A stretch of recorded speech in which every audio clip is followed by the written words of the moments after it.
Good evening and welcome to Coastside Poetry.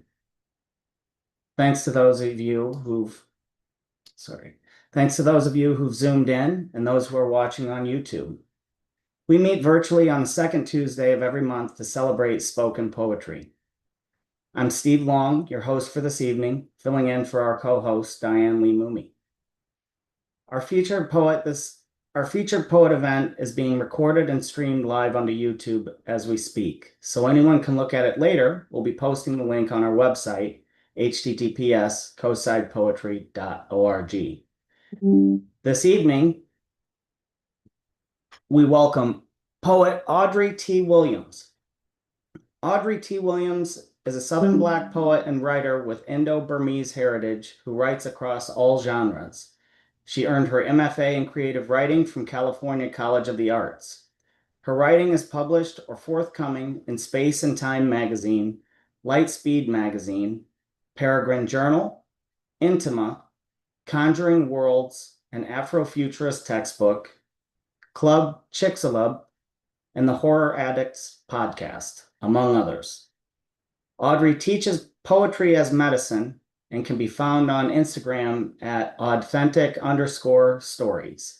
She is currently working on a mixed-race coming-of-identity memoir of Chutney and Chitlins, a fusion memoir as journey to self. Her first chapbook, Attending Sorrow, Poems and Writing Prompts for Living with Grief, is forthcoming in fall of 2025. Please welcome Audrey T. Williams. Thank you so much for the generous and gracious invitation. Thank you, everybody, for having me. I'm very excited to be introduced to this group. I don't see too many faces that I know, so I'm always happy to meet new poetry enthusiasts. As mentioned, I have my first, actually a micro chapbook of poetry that will be coming out this fall, and it is called Attending Sorrow. Poems and writing prompts for living with grief. And this came about, I'm at the time of my life where I am caregiver for my mother, who is about to turn 89. She lives with me. And so having dealt with losing my father 25 years ago, and then last year we had a couple of sort of harrowing episodes where we thought we had lost my mom. And so it's just sort of that anticipatory grief that comes with the elder care and the caregiving. So some poems came out of that had been published, about 4 poems now on the theme of elder care and caregiving. So I thought, oh, maybe I'll compile these and maybe they could be of help to other folks, because I really do believe in the transformative power of poetry for healing and wellness. So with that, I will dive in. Thank you in advance for listening. So this first poem, and I feel like people are of two minds. Some people say, don't talk about the poem, just say it. I need to give a little context for these poems because they're a little bit intense. So I hope that's all right. So I'll just say a couple words. So this poem I wrote, it was the summer of 2020. My mother had just moved in. I live in Northern California here. I don't know how many people are local, but I'm just outside of Walnut Creek. So I'm in Concord. And the wildfires thankfully didn't get to us, but the smoke was so bad, like the sun was blotted out, like you could look directly at the sun. So we were constantly running air purifiers in the house.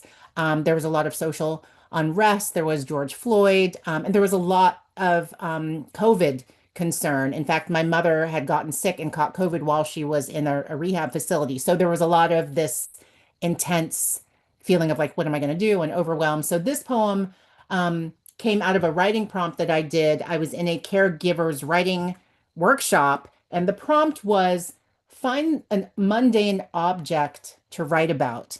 And so I chose the object tape, and this poem came out of that. So this is called Integrity 2020.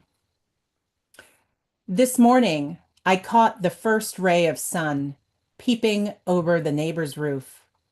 A swath of orange glow graced the wall next to me as I opened our front door to retrieve yet another package on my front porch.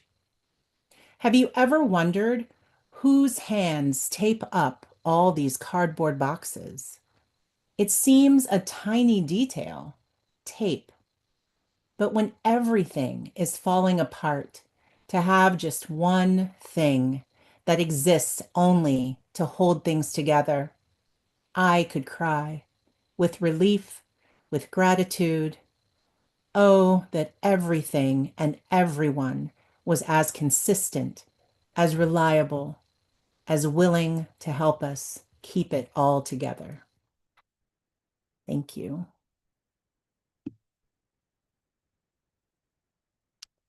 Um, and then this poem is a bit longer. This, as I mentioned, there was a couple of episodes, and my mother has made a near miraculous recovery, thankfully. But there were some pretty trying health situations that we went through with her. So this comes out of a time when I thought that we might be losing her. So this poem is called Mother Earthed. Under frost's tight fist, the bulbs dream where we buried them, your hands guiding mine through autumn's last light, already too thin, too cold, teaching me depths and distances, the mathematics of hope planted 6 inches, 6 feet too deep. Now winter grips the garden. I press my palm to frozen earth, willing warmth through black silk leaves, through ice that refuses the heat of my pleading. What alchemy turns dormancy to desire? Time holds its breath in winter's vault. My brown skin remembering the green riot of summers in our backyard garden in my youth. My skin forgetting the last touch of your trembling hand. I've bargained, pleaded with the seasons, with God and Goddess, coaxed spring with whispered promises, with salt tears that chill before falling. These bulbs, our last collaboration, may sleep forever, may rot unseen. But then in the mirror this morning, I see your smile in mine, your tilt toward light. These hands, my hands, are your hands. This heart, my heart, is your heart continuing. The lilies were never your legacy. They rest in winter's hush while I walk above, counting days, counting heartbeats until I finally see. I am the garden you tended longest, the bloom you coaxed through every season.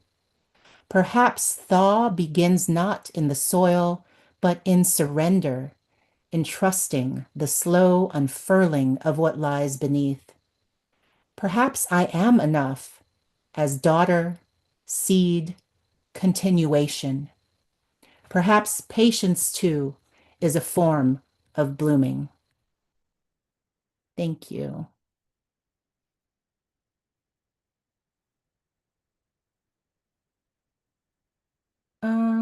And this one, so the title of the book is Attending Sorrow, and it's about living with grief, all kinds of grief, not just uh, losing a parent or loved one, but I and my partner have been dealing with IVF and are we going to have a baby and am I too old? So this poem is kind of around a different kind of grief. So this is called Solstice Womb.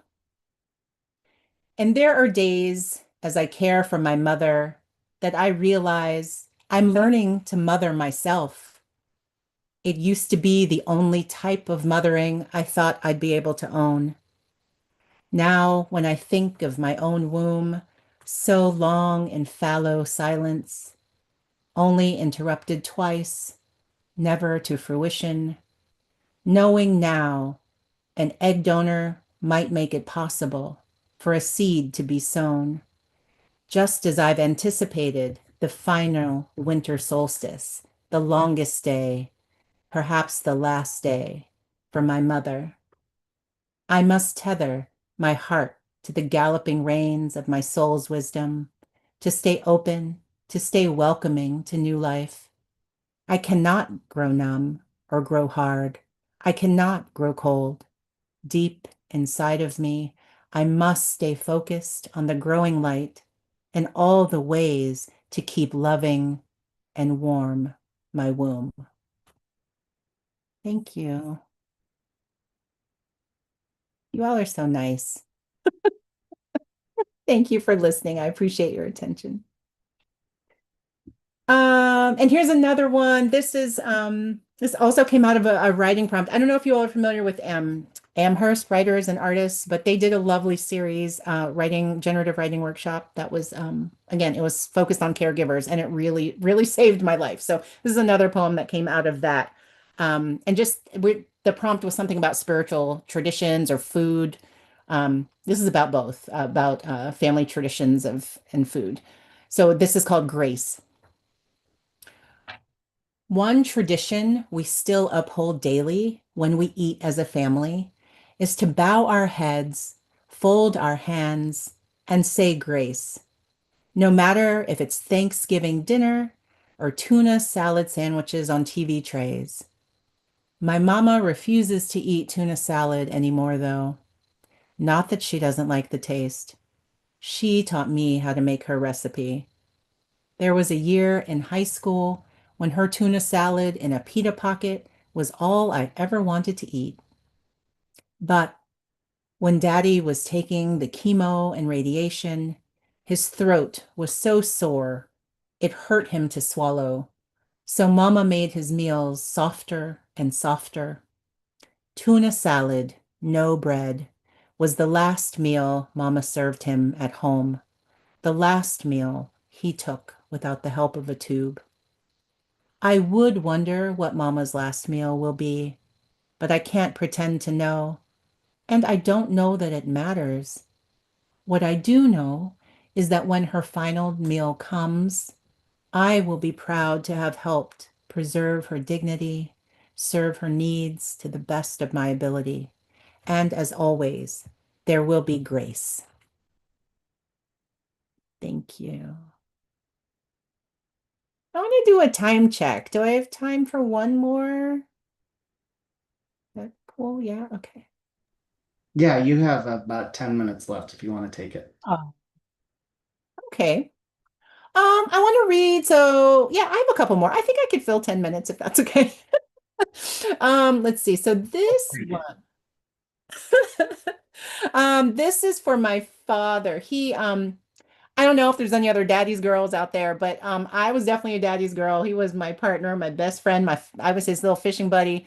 Um, and the thing is, a lot of us look up to our dads and they're like Superman to us. But my father, he was actually a magistrate in the county where we lived, and he was kind of this pillar of the community, you know. And I came to find that out like when he died and the way that people turned up for his funeral and his services, and he was important to a lot of people just besides his little girl.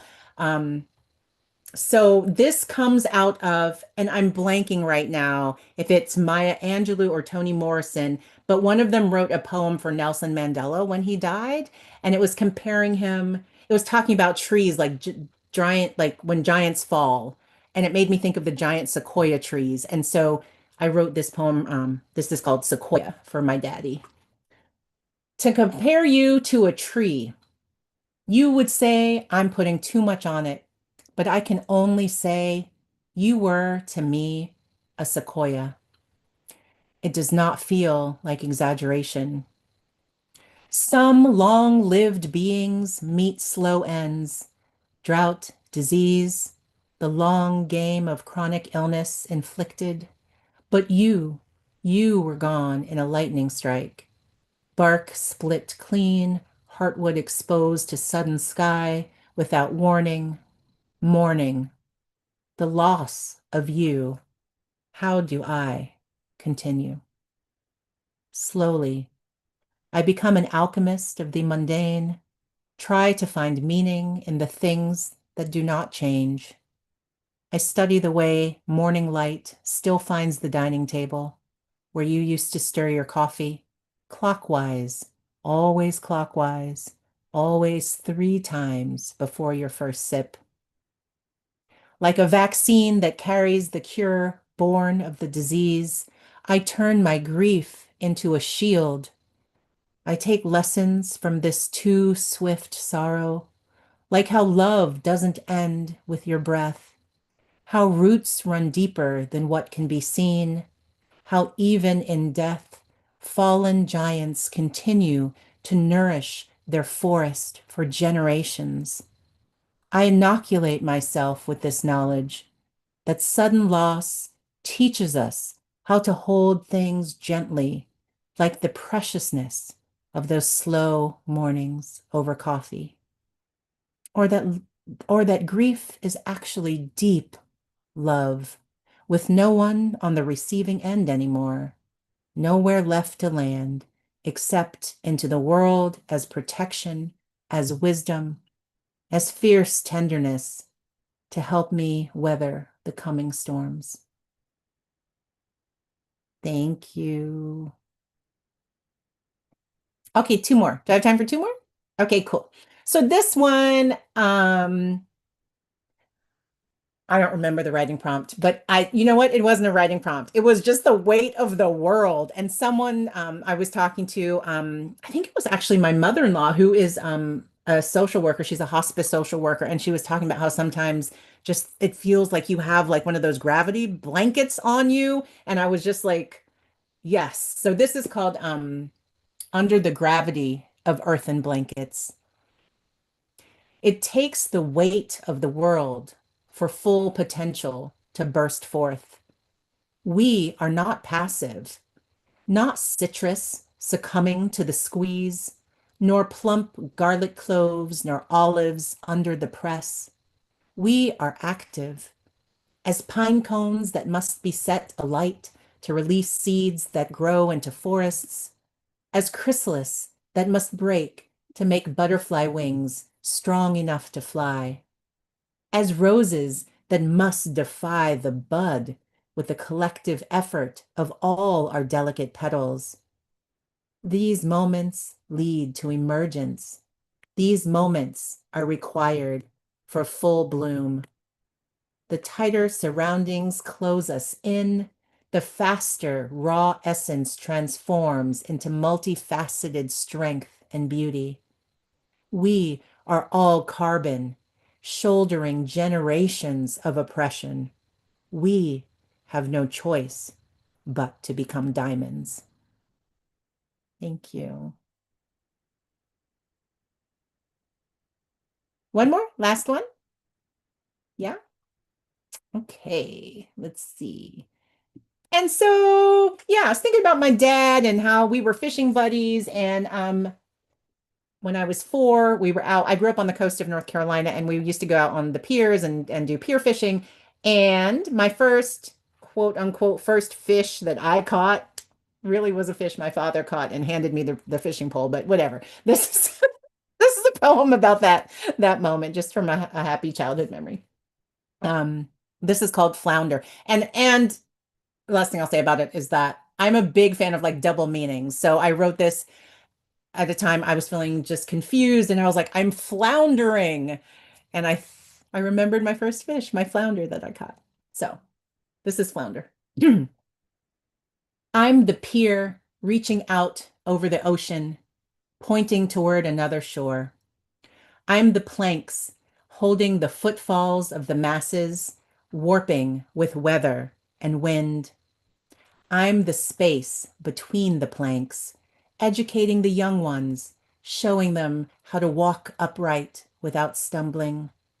I'm the parent teaching my child to fish, leaning over the edge. I'm the child reeling in the fish my father hooked, knowing I've only inherited this. I'm the fish, flapping desperately, fighting for my life. Thank you. Thank you, everyone. Thank you very much. That was excellent. I'd invite everyone to unmute and make a little noise. Yay, those were terrific. Beautiful. So gorgeous, Audrey. Yes. Thank you so much. Yeah. Very Thank touching. you. Very nice. Very nice. touching. Mhm. Thank you. Well done, Audrey. Love you. Thanks for taking us home. That final poem was a great one to end on, I think. Yes. I'm just seeing all the comments in the chat. Thank you everyone for your attention and your sweetness and patience. I'm very appreciative. Thank you. And thank you That to was my brother. Gerard's iPhone is my older brother. So thank you for being here, brother. Perfect. that was a fine reading. We're lucky to have you. Mhm.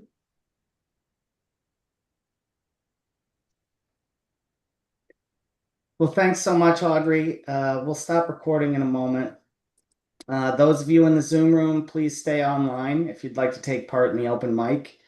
Thank you to all of our YouTube listeners. Please tune in for our next regular Co-Side Poetry event on Tuesday, October 14th, when we welcome poet Elise Kazanjian.